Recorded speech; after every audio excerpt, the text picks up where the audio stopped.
going on, YouTube? This is our birth story. This is the birth story. So, I was 38 weeks, 6 days, and was not expecting to go into labor that night because we were taking maternity photos. We came home that night and we went to bed. Literally, as soon as my head hit the pillow, I started to feel contractions, but they didn't really feel like contractions. I don't know, I had never really experienced like the practice ones, and then they started building up. They were like 2 minutes apart for like an hour straight, but I didn't say anything to you because I just didn't like want it to be a thing where I woke you up and then it ended up not turning into anything and all of that. So that was going on for like an hour, hour and a half, and then I felt like a water balloon pop inside me, and I was like, oh, that is probably, yeah, that's probably my water breaking, but I'm not sure. So I literally just turned to you and I was like, I think my water just broke. And then you like popped up and you were like, enter dad mode. I was looking for a wet spot on the bed. I was looking for it wasn't as much water as I thought, or amniotic fluid, I guess.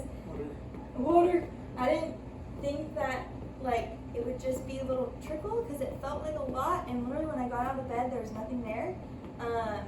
But then it just kind of like started oozing out like the rest of the night. It was a little gross. But anyways, I was bouncing on my ball for what, like an hour, hour and a half. Just we were kind of waiting it out. My contractions were all still like 2 minutes apart. Not super strong, but like I felt them. I guess they were getting a little bit more intense, but it wasn't that bad. We were trying to labor at home for as long as possible. Yeah, the plan was to labor at home for as long as possible, and that did not happen. And that is because we decided to call just to be safe. This was like 12:30 a.m. So I described to the nurse basically what I thought was my water breaking, and she was like, yep, that sounds exactly like it. Come on in. Yeah, and honestly, looking back now, that was so stupid. We were My kind of water dumb. broke. We were kind of dumb. Yeah. Honestly, I think we could have stayed at home and labored longer though. Oh yeah, hindsight. If we would have been more confident with knowing that my water broke and my contractions were a thing, like We were the real thing, we first should time have. parents. Yeah, We were never, freaking out. never honestly gone through labor before, so Neither have I. yeah. I was gonna say something about that. Oh, yeah, I never had an early labor, ever. No early labor, so like literally from the beginning, once my contractions started, they were 2 minutes apart. Maybe more like 5 minutes at the beginning, but At the still, that's beginning- really close. At the beginning, I remember I was using a little timer app for you as you were on the little ball, and you're like, oh, there's a contraction. Yeah. The longest was like 4 minutes, Yeah. but they didn't do 4 minutes long. It was almost like it skipped a contraction, Yeah. and it was 2 minutes, 2 minutes, 2 minutes, 4 minutes, 2 minutes, 2 minutes, 2 minutes, 4 minutes, 2 minutes. Okay, let's go in. Yeah. They're So not going away, and it Yeah. sounds like your water broke. yeah, so. the nurse was like, just to be safe, come in. So this was like 1:30 a.m. I think we got a little Polaroid picture to capture the moment because we were like, okay, this is probably it. We had our little hospital bags ready, and we just got up and went. Go. Yeah. And Right we're- through all the stop signs. We're 5 minutes. Not 5 minutes. Yes, from the hospital. But 2. We're closer than 5 minutes. But I will say that's when my contractions started getting like strong. We had Stronger. to time it going down the stairs. Yeah. And I've heard that's a thing when you get in the car and you have to sit in the position that you like don't want to. Like the birth ball helps so much to endure your contractions. And having to sit down normal in the car was actually really painful. And that's when I was like, okay, this is the real thing, because they were the worst on the way to the hospital. So Did then we go into the wrong Yeah. entrance? Yeah, when we got there, we started walking into like the place that you normally would go to, but this was like the middle of the night, so we had to go to the emergency room. Oh. Then what happened next after that? I get wheeled up Baby. to triage, which is not what I thought it was going to be. Triage is basically There's like, like 2 rooms. how bad is it? Yeah. Do we need to go now, or do we need to put her into a room and let her do her thing? It was just so Like- chill though, the whole night up until the contractions were really rough. But yeah, we walked into the room and I have to undress and everything, get in that fancy little robe thing that they give you. What was it called? A Like gown? Hospital gown. A hospital gown? I was gonna call it a nightgown. fancy robe, yeah. And they're asking me a billion questions. Actually, that was the worst part besides the hard contractions. I was tried like, to answer as much as I could, Yeah, but they were asking answering- you specific questions. answering all of these questions when you're in pain is just so annoying. I just wish they could get all those questions from you in another time, you know? The triage nurse was like super nice, and she was like, "Oh, Yes. I see one's coming on," and you didn't even have to say anything, so she would stop. Yeah. She was like, you're like 5 centimeters, close to 5 centimeters, but you're obviously in active labor, your water broke, so you're what do they call it? Not checked in. You're being admitted. You're gonna be admitted. Admit it. You're admitted. Admitted. You're admitted. Admit it. Okay, we never really said our plan. I wanted to go for an unmedicated birth, and so they knew that. They brought in everything that you would need for an unmedicated birth, because I wanted to be able to move around a lot in labor, and that was just my thing. I wanted to be active. We had done a lot of research. We did a birth class, and I had our little pamphlet with everything that we wanted to do, because I figured in the moment we Everything would was kind of printed forget. off. It's like a cheat sheet for like a massive final. Yeah, Yeah. and that was nice because in the moment I could not think of different positions I wanted to do, so I was Let's able try to look. this. Yeah, I was able to look. I did I started with bouncing on the ball, and that was just, it was okay at first, but then when the contractions started getting worse, it was just not good. But yeah, then they finally left us alone, which I didn't know that we'd be left alone. We were That left alone much. for a long time. Yeah. Like not like consecutive, but like I'd say 90% of the whole labor was just us in the Mhm. room. And the labor was 10 hours, about 10 hours. Cause the I mean, whole if you started pushing from like stage- 11 to 10:37, yeah, Yeah, it's almost 12 hours. yeah, so it was a long time, just me going through different 2 positions. minute contractions for 11 and a half hours. Yeah.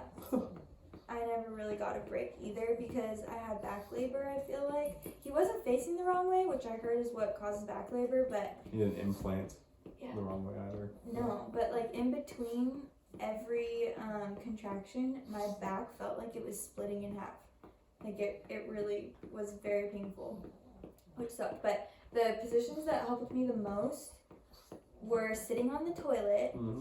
also like propping my leg up on the bed. Doing like a split Bulgarian. What's the Bulgarian? Well, it wasn't a Bulgarian split squat, it was like a lunge. Split squat.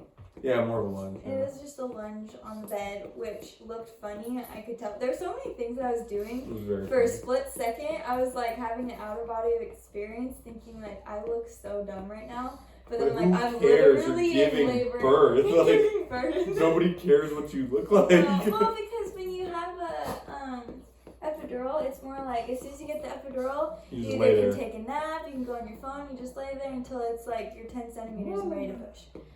So I was like, dang. In the moment, I was like, I really wanted to do unmedicated. Like this is a lot of work. Like, I knew it was gonna be a lot of work, but childbirth? That's there a were lot of work. moments where I was like, man, it would be really nice to just sit in bed right now with an epidural. But I had my whys.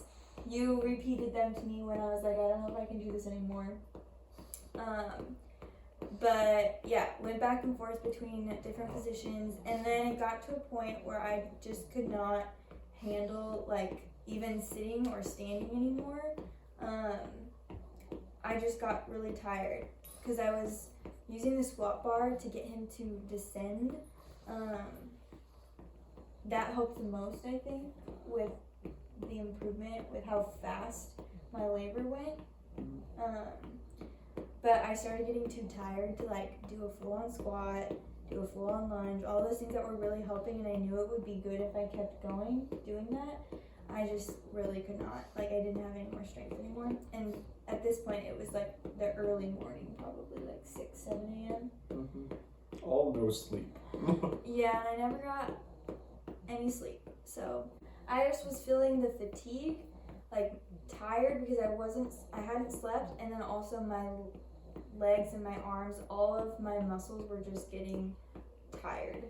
So I got into the bed and just laid on my side and used the peanut ball and propped my leg up on it, and because that was one of the positions for an unmedicated birth. What? He's snoring.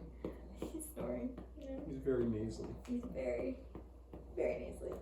So yeah, at this point, super tired, and I just did that position in bed.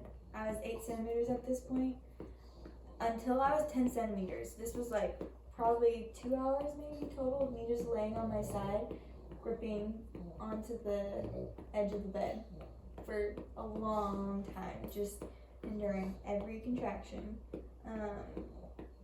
And that was probably the most gruesome, like, is that the right word? Like, that was rough. That was the hardest part, where I was starting to, like, want to maybe get that epidural. Second guess yourself. Yeah. Your willpower. I was like, why did I want to do this actually again? So there's a little graph, like a Richter scale graph that shows how strong the contractions are. So every 2 minutes there'd be like a 45-second contraction, and your entire body would just keel over, just in agony. And every time I just look over and I see it starting to rise up, it literally just goes, like a little peak and drops back down. It takes 45 seconds for that peak to drop down, and it's 2 minutes from start to start. It wasn't 2 minutes of rest, it was 2 minutes. So you only had 1 minute and 15 seconds of rest every 2 minutes. Yeah. I remember that. But yeah, the whole back labor thing, this is where I get to puff out my chest a little bit. I get to say that I was a good husband. You were basically my doula. Like every position that she was in, I was literally right behind her. And I would put my fists, because I couldn't just put my hands there because I started cramping, honestly. So I just put both fists on like your lower back, like almost your tailbone, and just kept pressure right there. That helped a lot. Yeah. That helped so much. Every time there's a time, actually, because you were doing that before you went back to the car. I had to go back to the car for all of our stuff. Yeah, and when I was going through every contraction without you, it was so much worse, by the way. I'm sure that there was also like a little bit of anxiety and paranoia, like what happens if something happens while he's not here. That was the worst. Like having you with me the whole time was so important, and I didn't realize like how much you didn't even really have to do anything. Like just being there was what I needed, but physically you doing that counter pressure, I think is what it's called, that helped a lot. So anyways, I kept getting checked. Like the last hour, I wanted to get checked like every 10 minutes because can I get checked now? I asked so many times, and I didn't think that I was gonna be like that. I thought that I was gonna wanna like. You have to hit the little red button a lot. Yeah, we hit the red button a lot because. Can somebody come in here and check my wife? Yeah. We need to see if she's more dilated. It just, every contraction just felt like it was getting worse, and then I started feeling the pressure like in my butt, and I've heard that when you start to like feel like you have to poop is when it's time. It's go time. And I felt like that for like an hour. So there were times where I was fully convinced, where I was like, we're gonna press this red button and they're gonna be like, oh, she's 10 centimeters. And every single time they were like, oh, you're 8 centimeters, or like, you're 8 and a half now. Like, it was just a little bit of progress every single time. I was like, oh, that's when I was like, I need to get back on the squat bar and I need to like do all these lunges, but I couldn't get myself to. But then the doctor came in at one point and she was like, no, what you're doing is like enough, like you're good. And I'm literally laying on my side thinking like, how is he even like progressing with me in this position? But he was. That's why the peanut ball is a thing. When the doctor came in, before the doctor came in, you were like laying down with your face like on the bed and like just holding on kind of thing on your side in fetal position with the little peanut ball, and just the entire time. And when the doctor came in, you perked up and you like I looked tried. at it. You were trying to hide the fact that you were in the most pain you've ever felt. That does sound like me, but Like, oh yes, please continue.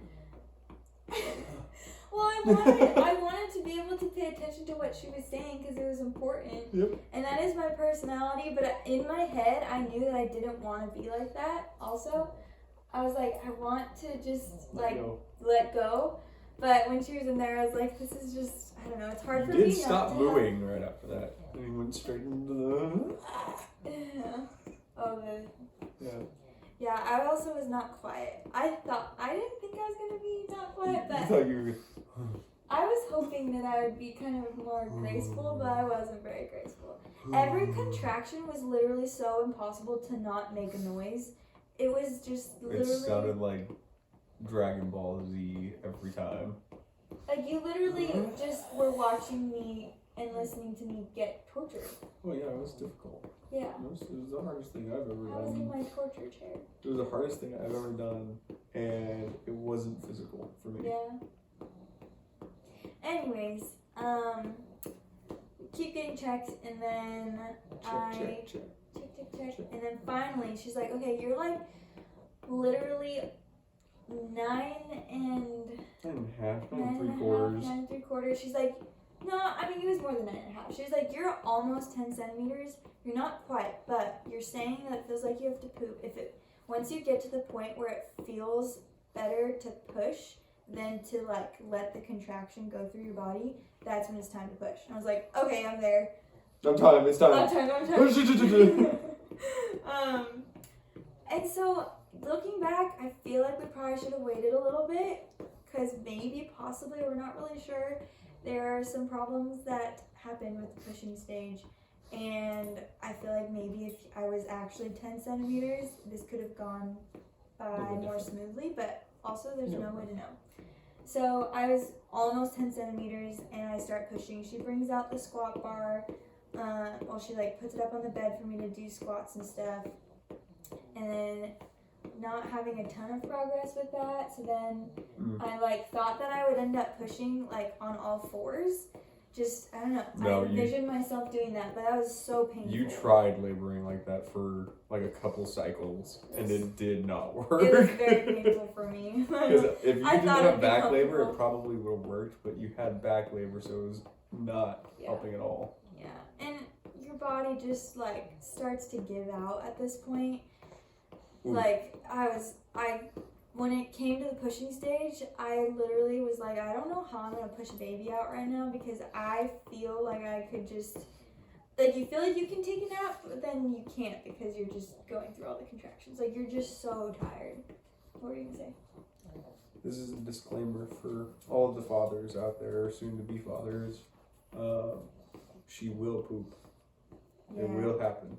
It's impossible for it not to. Unless I've heard that if you don't eat for a while before and That's messed up. if you get the chance, well, sometimes if you have a long labor and you're not supposed to eat or drink at the hospital, True, you might not poop if you don't have anything. Or if it happens at like 5 a.m. and you haven't eaten breakfast yet, and it's been 8 hours since you last ate.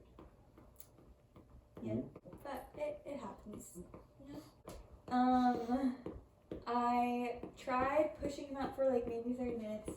And wasn't a lot of progress. There was progress until there wasn't. Yeah, it was slow progress. Like he would go forward a little bit and then come back down, go forward, go back down. But like net gain, his head was getting closer to the outside world. Mm-hmm. Like you're in the squat bar, you're pushing there for a little bit. Then you went to your back and they like moved the table a little like bed around. So you had your feet up. They weren't in the stirrups for a long time, like maybe 10 seconds, like 2 pushes.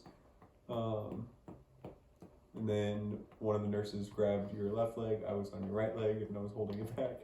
So I just had the bird's eye view of like everything. I did not faint. I did not get lightheaded. Yeah, you honestly looked normal every time I looked at you. Mm-hmm. I tried to stay calm the entire time because if I was panicky, then I know that you'd be panicky. Mm-hmm.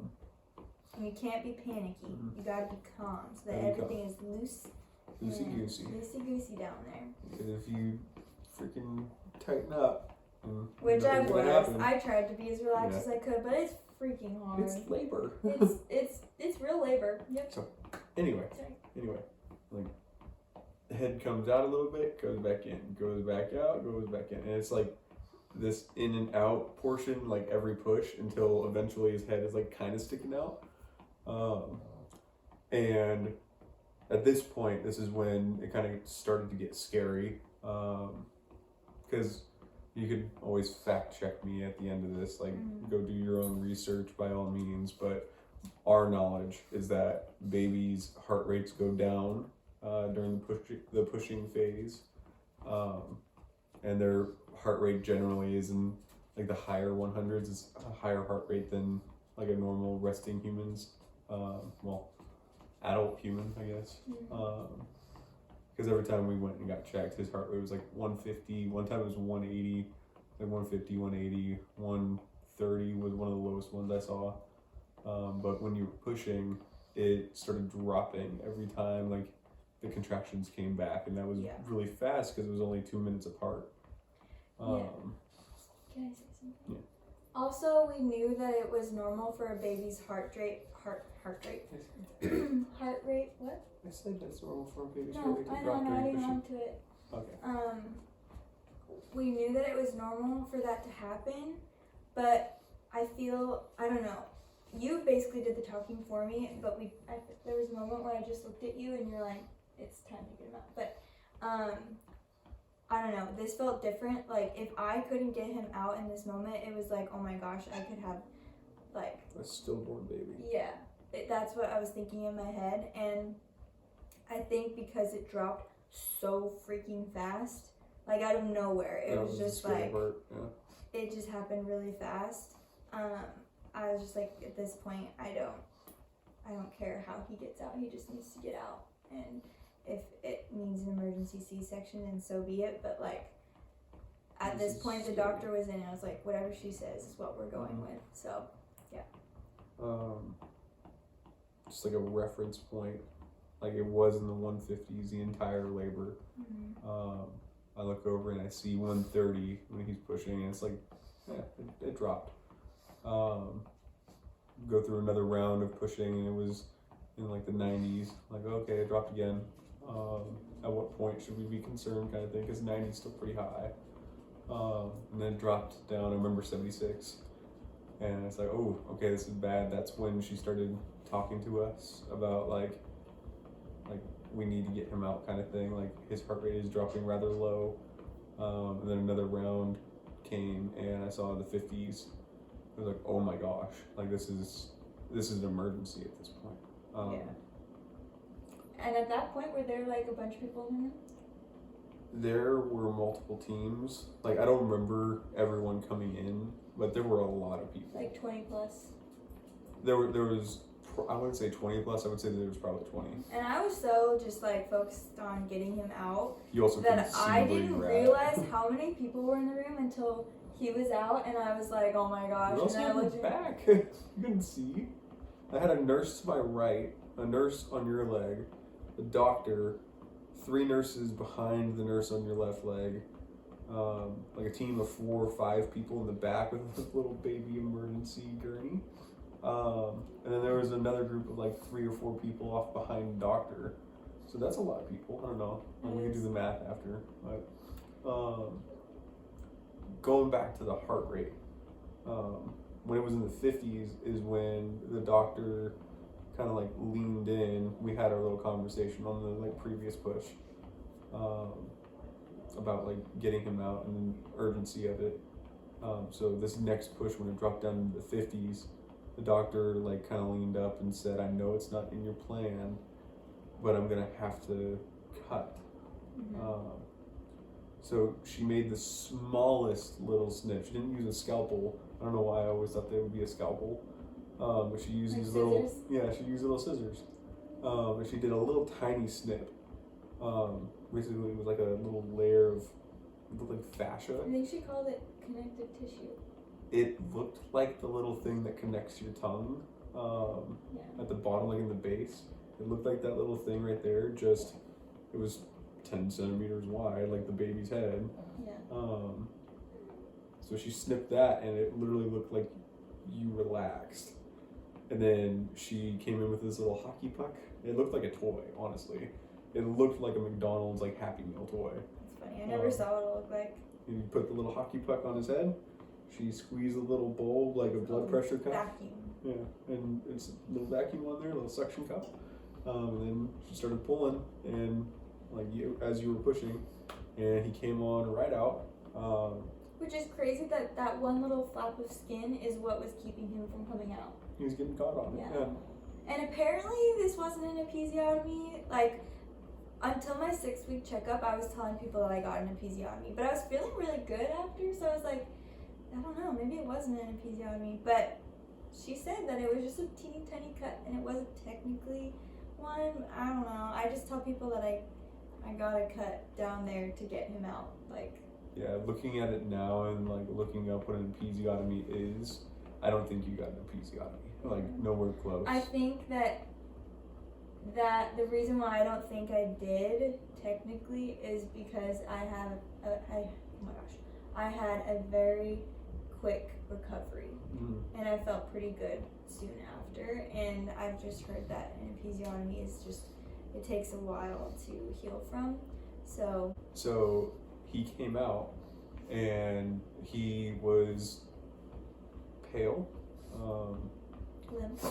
Pale, limp, and not making noises. Making attempts at breathing is what they called it. Attempts at breathing and attempts at cries. They brought him over to the little baby gurney, and like I see like a bunch of people working on him. That's when I left your side because like you were fine. Mm-hmm. But I went over to go see him, and I didn't see the tubes in him. I just saw the tubes like after, because like in that time of them going over there, they were just so fast with it.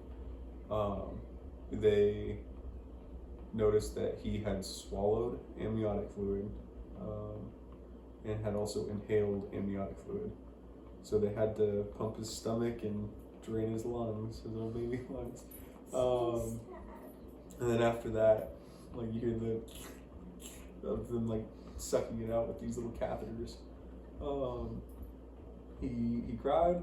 He was still pretty limp, pretty pale, like kind of purpley. But he cried. He let out a big old wail. He was scored high enough on the APGAR. It's the APGAR, right? Mm-hmm. Scored high enough on the APGAR to like wrap him up, like pat him off kind of thing, and hand him over to you. There was no like emergency after the fact. Yeah, so he got super lucky. He recovered very quickly from that, and honestly, once he was laid on my chest, he was fine. He was fine. I mean, definitely looking back now, the gravity of the situation is very clear that it was like a serious thing. But he just quickly started getting better and better. So I was really sad at first because I didn't get to like have that moment of having him like on my chest immediately after he was born. Oh, and I was dumb too because I was like reciting the plan. I was like, no, we need to delay the cord clamp because we want him to get as much nutrients from the cord as possible. And my son's literally not breathing right in front yeah, of me. the doctor's like, no, Dad, not happening this time. That was a dumb. It's okay though. They understand. Well, because delay? they know what's going on, and we're going through this for the first time, and we're just like, what's okay and what's not, you know? And I feel like in the moment it's hard to think clearly. Like looking back, no, I wasn't medicated, but there were some foggy moments because I was just so tired. The fatigue was still there. And I was just like, what's happening right now? Like when you went over with him and they were stitching me up, I knew that something was serious, but I was like, what's going on? Like, is it that serious? I don't know. I never saw the placenta either. Yeah, that's a weird feeling. Didn't hurt though. Some people say it hurts, but you just literally give birth to your placenta and it's like a big glob that just like gushes out of you. Gush. It's like a gush.